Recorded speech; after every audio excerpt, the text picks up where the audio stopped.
የሚጀምረው 14 ሰዎችን ጭኖ በበረሃ ላይ እየተጓዘ ያለ መኪናን በማሳየት ነው። የተሻለ ህይወት ፍለጋ የአሜሪካን ድንበርን ማቋረጥ የሚሞክሩ የሜክሲኮ ስደተኞች ናቸው። ከነሱ መካከል አሻንጉሊት የያዘ ሞይስ የተባለ ሰው አለ። አሻንጉሊቱ የተለያዩ ድምጾችን እያሰማ ነው እና እንዴት ማጥፋት እንዳለበት አያውቅም። አጠገቡ ያለው ሰው ሆዱን እንዲጫነው ሲነግረው ወዲያው ድምጽ ማሰማቱን ያቆማል። በሚያሳዝን ሁኔታ ጭው ባለው ምድረ በዳ ላይ የሚያሽከረክሩት መኪና ይበላሻል። ሹፌሩ ሁኔታውን ለማረጋገጥ ወርዷል። እናም ከመካከላቸው የጭነት መኪናውን መጠገን የሚችል ሰው እንዳለ ከስደተኞቹ መካከል ይጠይቃል። ሞይስ እጁን አንስቶ እኔ መካኒክ ነኝ በማለት ይናገራል። ሞተሩን ለመፈተሽም ወደ መኪናው ፊት ለፊት ይቀርባል። እናም ሞተሩ ከጥቅም ውጭ ሆኗል፣ ሊጠገን የማይችል መሆኑንም ያውቃሉ። ሌላ ምንም አማራጭ በሌለበት ሁኔታ ላይ ሹፌሩ በመጥፎ ሁኔታዎች ውስጥ ሆነው በእግራቸው ጉዞአቸውን እንዲቀጥሉ ይጠቁማቸዋል። ከመካከላቸው አንድ ሜቻስ የተባለ ሰው ከዚህ በፊት አንድ ሙሉ ቡድን በቅርብ ጊዜ የታረደበት አደገኛ መንገድ እንደሆነም ያስጠነቅቃቸዋል። ሆኖም ሹፌሩ ከካርቴል አባላት ጋር በነበራቸው የአደገኛ እጽ ግንኙነት ምክንያት መገደላቸውን ነግሮ ያረጋጋዋል። ሜቻስ አሁንም እያመነታ ነው። ነገር ግን ሎቦ በመጨረሻ ተጨማሪ ገንዘብ ቃል በመግባት አሳምኖታል። ከዚያም ስደተኞቹን ወደ ዩናይትድ ስቴትስ አቅጣጫ ይጠቁምና ሁሉም ከጭነት መኪናው እንዲወርዱ ይጠይቃቸዋል። ሰዎቹ አሁን መዳረሻቸው ላይ ለመድረስ በረሃውን አቋርጠው ከመሄድ ውጪ ሌላ አማራጭ የላቸውም። በሌላ ቦታ እዛው በረሃ ውስጥ ሳም የሚባል አሜሪካዊ አልኮል እየጠጣ መኪና ሲነዳ እናያለን። ከሚወደውና አደገኛ ከሆነው ትራከር ከተባለው ውሻ ጋር አብሮ ነው ያለው። እናም ሁለቱ ለምሳ ጥንቸል ለመፈለግ ተነሳስተዋል። ብዙም ሳይቆይ ስደተኞቹ በሽቦ የታጠረ ድንበር ላይ ይደርሳሉ።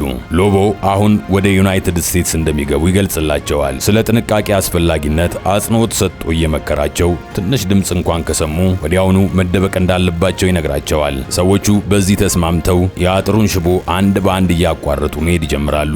በሌላ ትዕይንት ሳም ጠመንጃውን ሲይዝና በርቀት ወደ አንድ አቅጣጫ ሲተኩስ እናያለን።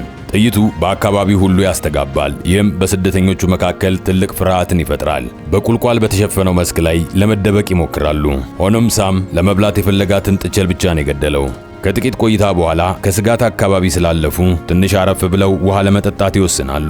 በዚህ ጊዜ አንድ ሰው አዴላ የምትባል ስደተኛን እያሽኮረመመ ሊያስቸግራት ይሞክራል። እሷም ባሏ እንዳልሆነና ወላጆቿ እንዲንከባከቧት ብቻ እንደነገረው ትጠቁመዋለች። ይህን የተመለከተው ሞይስ ሰውየው ድንበሩን አልፎ እንዳይሄድ ጣልቃ ገባና ትኩረቱን ከፋፈለው። ከዚያም በኋላ ቡድኑ ተነስቶ ጉዞውን ይቀጥላል። ይህ በእንዲህ እንዳለ ሳም በዚያው አካባቢ እየነዳ ያለ የፓትሮል መኮንን ያጋጥመዋል። እዛም ተቆጣጣሪው እዚህ አካባቢ ለመንቀሳቀስ ፈቃድ እንዳለው ይጠይቀዋል። ሳምም ሳቀበትና ጥንቸሎችን ለማደን ፈቃድ ያስፈልገው እንደሆነ ይጠይቀዋል። በዚህ ጊዜ መኮንኑ እንደማያስፈልግ ይነግረዋል። በዚህ መካከል ወደ አካባቢው ዘልቀው ስለሚገቡ ህገወጥ ስደተኞች ሳም ሪፖርት ያቀርባል። እናም ስለዚህ ጉዳይ ፖሊሶቹ ምን አይነት ምርመራ እያደረጉ እንደሆነ ይጠይቃል። ፖሊሱም ባለስልጣኑ ስለ ሁኔታው እንደማያውቅ ምላሽ ሰጠ። ይህም ሳምን የሚያበሳጨው ይመስላል። በሚቀጥለው ትዕይንት ስደተኞቹ በሁለት ቡድን ተከፍለው እየተጓዙ ነበር። በሎቦ የሚመራው አንድ ቡድን በፍጥነት እየተንቀሳቀሰ ነው። እናም በጣም በርቀት ሄደዋል። ሞይስ፣ አዴላና ሜቻስ ያሉበት ሌላው ቡድንም አለ። ሜቻስ ፍጥነት እንዲቀንሱና እነሱን እንዲጠብቋቸው ወደ ሎቦ ቡድን ይጮሃል። እነርሱ ግን ሳቁበትና ችላ ብለው ይሄዳሉ።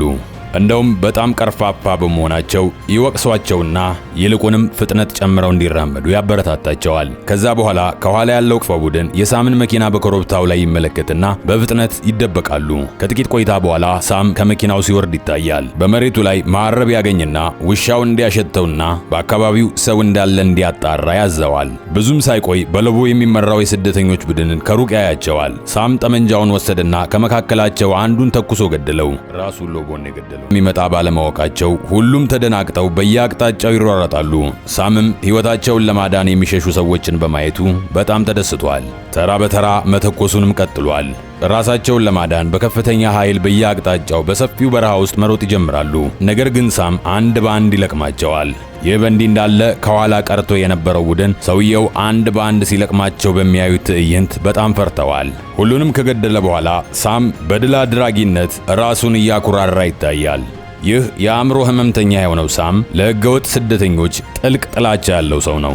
እናም እነሱን በገዛ እጁ አንድ በአንድ በመግደሉ በጣም ይደሰታል። በዚህ ጊዜ ትራከር የነ ሞሰስ ቡድን በሚያመራበት አቅጣጫ በቁጣ መጮህ ይጀምራል። ከዚያም ሳም ጥቂት ሰዎች በአንድ ኮረብታ ላይ ሲሄዱ አስተዋለ። እናም እነሱን ሊገድላቸውም ወሰነ። ወደ ቁልቁለቱ ወርደው ስላመለጡት መኪናውን አስነስቶ በቁልቁለቱ መጨረሻ ላይ ደረሰ። ከዚያም ከተሽከርካሪ ወጥቶ ጠመንጃውን በእጁ እንደያዘ ከውሻው ጀርባ ይከተላል። የተረፉት ስደተኞች ብዙም ሳይቆይ ጨካኙ ውሻ እነሱን እያሳደዳቸው እንደሆነ ያስተውላሉ። ይህም ፍጥነታቸውን ጨምረው እንዲሸሹ ያነሳሳቸዋል። ከአፍታ ቆይታ በኋላ ቀደም ሲል አዴላን ሲያስጨንቃት የነበረ ሰው ቦርሳው ይወድቅበትና እርሱን ለማንሳት ወደ ኋላ ይቀራል። በዚህም ጊዜ ከቡድኑ ወደ ኋላ በመቅረቱ ትራከር ይደርስበትና እርሱን መንከስ ይጀምራል። አዴላ ይህንን አስተውላ ሰውየውን ለመርዳት ትሞክራለች። ነገር ግን ሞይስ ይህንን ለማድረግ ጊዜው ስለዘገየ የቀሩትን 4 ሰዎች ትራከር እያሳደዳቸው ወደ ዳገት ላይ መውጣትን ይቀጥላሉ። ከዚያም ወደ ዛፍ ላይ ወጥተው ወደ ኮረብታው ማዶ ይሻገራሉ። ትራከር ሰዎቹን ለመከታተል ሞክሯል፣ ግን አልተሳካለትም። ስለዚህ ሌሎቹን የሚያገኝበትን መንገድ መፈለግ ይጀምራል። ብዙም ሳይቆይ ይህ የተረገመ ውሻ ሌላ መንገድ አገኘና እነሱን ማሳደዱን ቀጠለ። በዚህ መካከል ሳም ወደ ኮረብታው አናት ላይ ይወጣና የተቀሩትን ሰዎች ማየት ይችላል።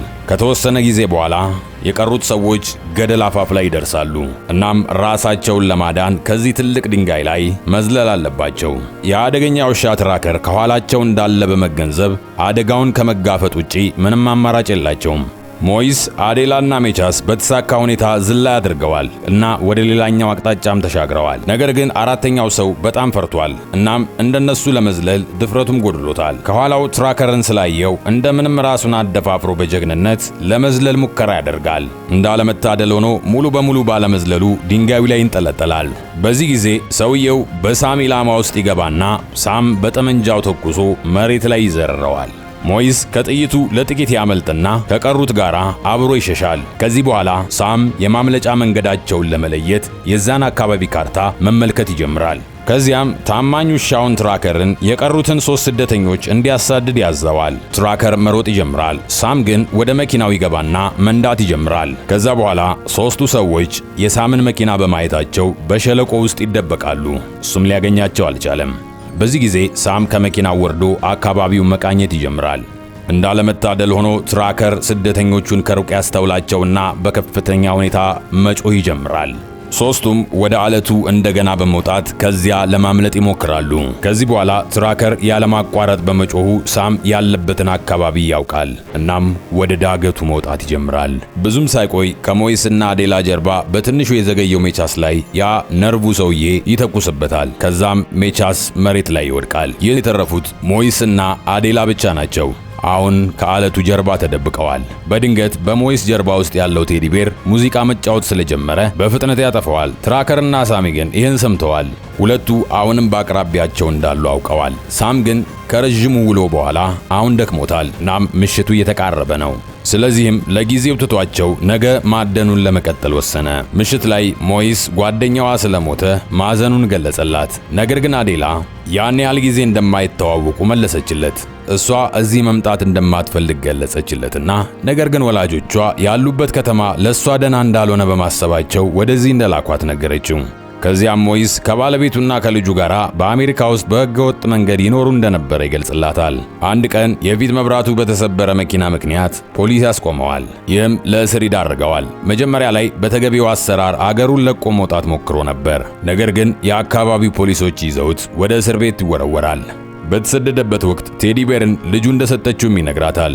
ሞይስ ወደ ልጁ አንድ ቀን ለመመለስ ቃል እንደገባል ከልጁ ጋር ለመገናኘት ማንኛውንም ነገር ለማድረግ ፈቃደኛ መሆኑንም ይነግራታል። በማግስቱ ጠዋት አዴላ ወደ ኮረብታው አናት ላይ ሄደችና ሳምን በመኪናው ውስጥ ከሩቅ አየችው። ከዚያም ሞይስን ለማግኘት በፍጥነት ተመለሰች።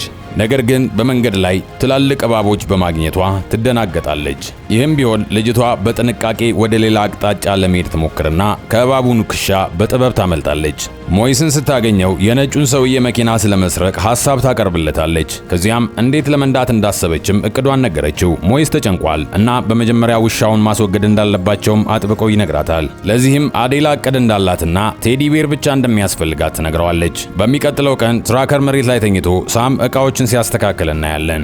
በድንገት ውሻው ከእንቅልፉ ይነቃና ወደ ሆነ አቅጣጫ መሮጥ ይጀምራል። ሳም ስደተኞቹ በአቅራቢያቸው እንዳሉ ስለሚገምት ጠመንጃውን ይዞ ይከተለዋል። የተራራው ጫፍ ላይ ደረሱ። ቴዲ ቤር ሙዚቃ እየተጫወተና በእባቦች ተከቦ ያገኙታል። በዚህ መሃል ሳም ወደ መኪናው የሚሮጡትን ስደተኞች አስተዋልና ሊተኩስባቸው ሞከረ። ከዚያም በሩቁ ሆኖ ለመተኮስ ይሞክራል። ነገር ግን አንዱም ጥይት ኢላማውን አላገኘም። ሞይስ በተሽከርካሪው አናት ላይ ያለውን አንቴና ይይዝና የፊት በሩን ለመክፈት ይጠቀምበታል። ትራከር እነሱን ለመንከስ መንገድ መፈለግ ሲጀምር ወደ ውስጥ ገብተው መስኮቶቹን ይዘጋጋሉ። እንደ ድል ሆኖ ሞይስ መኪናው በፍጥነት ይነሳለትና ከዚያ ተነስተው ይሄዳሉ።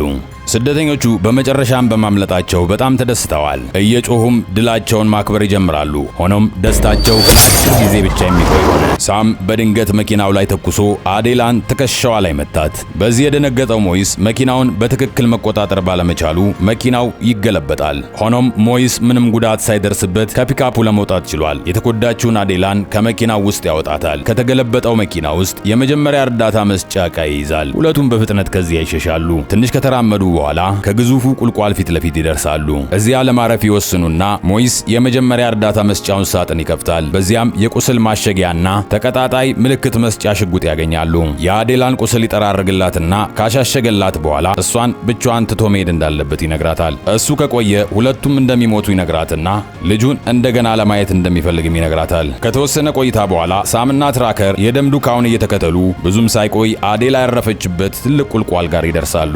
አዴላም እንደደረሱ ባታወቀችና ራሷን ለመደበቅ የተቻላትን ሁሉ ታደርጋለች።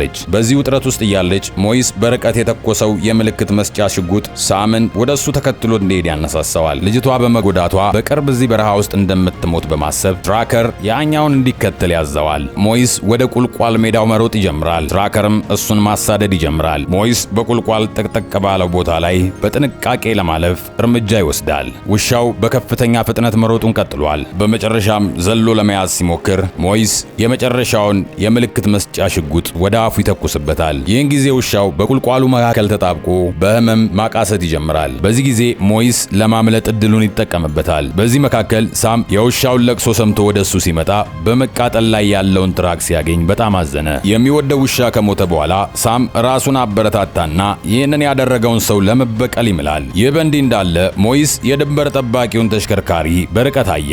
ከዚያም ለእርዳታ መጮህ ይጀምራል። ነገር ግን የሰውየውን ትኩረት ማግኘት አልቻለም። በዚህ ጊዜ ሳም እሱን ያየውና አከታትሎ መተኮስ ይጀምራል። ነገር ግን ሞይስ ከሚተኮስበት ጥይት ያመልጣል። ብዙም ሳይቆይ ሞይስ ከሳም ለመራቅ ሌላ የድንጋይ ኮረብታ ላይ መውጣት ይጀምራል። ሳምም እሱን ከኋላው ማሳደዱን ይቀጥላል። ሞይስ ግን ከአንድ አለት ጀርባ ስር ተደበቀ።